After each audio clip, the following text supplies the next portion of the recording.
जय श्री कृष्णा। आप सभी का इस चैनल पे स्वागत है। आज हम सुनेंगे जल झूलनी एकादशी की कथा, जिसे परिवर्तनी एकादशी के नाम से भी जाना जाता है। यह एकादशी 14 सितंबर 2024 को मनाई जाएगी। भाद्रपद मास की शुक्ल पक्ष की एकादशी को परिवर्तनी एकादशी के रूप में मनाया जाता है। भगवान विष्णु के उपासकों के लिए यह बहुत ही श्रेष्ठ एकादशी है, क्योंकि इस दिन भगवान विष्णु अपनी शयन मुद्रा में करवट बदलते हैं। इसी कारण इस एकादशी को परिवर्तनी एकादशी के नाम से जाना जाता है। तो आइए शुरू करते हैं परिवर्तनी एकादशी की व्रत कथा। त्रेता युग की बात है। बलि नाम का एक दैत्य था। वह दैत्यों का राजा था और भगवान विष्णु का परम भक्त था। वह नारायण के यज्ञ किया करता था और उन्हें अपना आराध्य मानकर उनकी खूब पूजा किया करता था।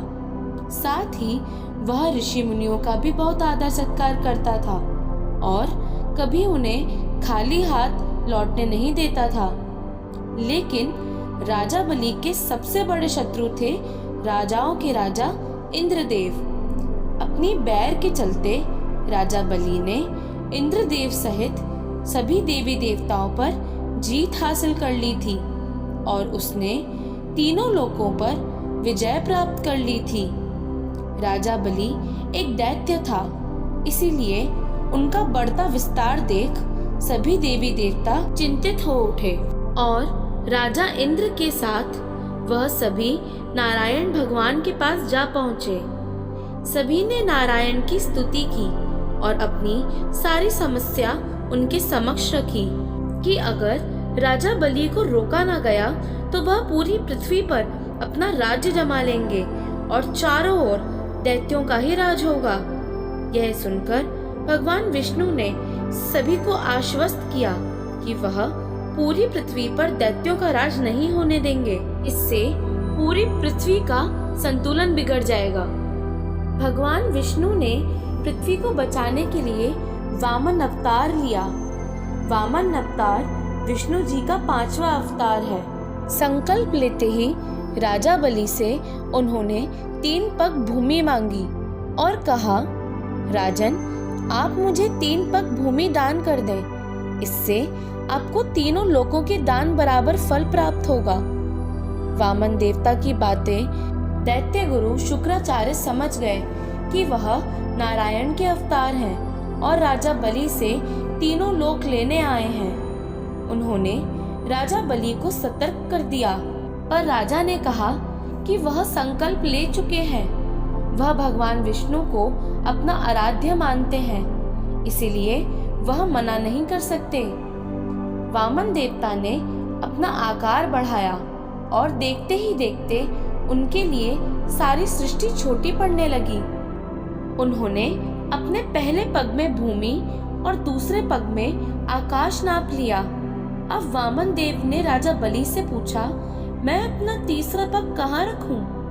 ऐसे में राजा ने तीसरा पग रखने के लिए अपना शीश आगे बढ़ा दिया और वामन देव ने अपना तीसरा पग राजा के सर पर रखा। इस तरह तीनों लोगों के साथ साथ राजा बलि पर भी उनका अधिकार हो गया था। इसके बाद राजा बलि, जो नारायण के भक्त थे, वह पाताल लोक चले गए। इस तरह भगवान नारायण ने सभी देवी देवताओं को और पूरी सृष्टि को दैत्यों के शासन से मुक्ति दिलाई। तो यह थी एकादशी की कथा। इस एकादशी को ढोल ग्यारस के नाम से भी जाना जाता है।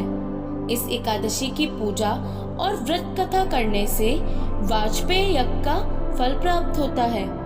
इस दिन भगवान के वामन अवतार की पूजा की जाती है, इसीलिए इसे वामन एकादशी भी कहा जाता है।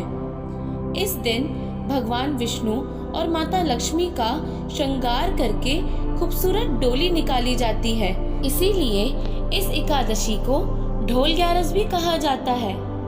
इस दिन माता यशोदा का जलवा पूजन भी किया गया था, इसीलिए इसे जल झूलनी एकादशी के नाम से भी जाना जाता है।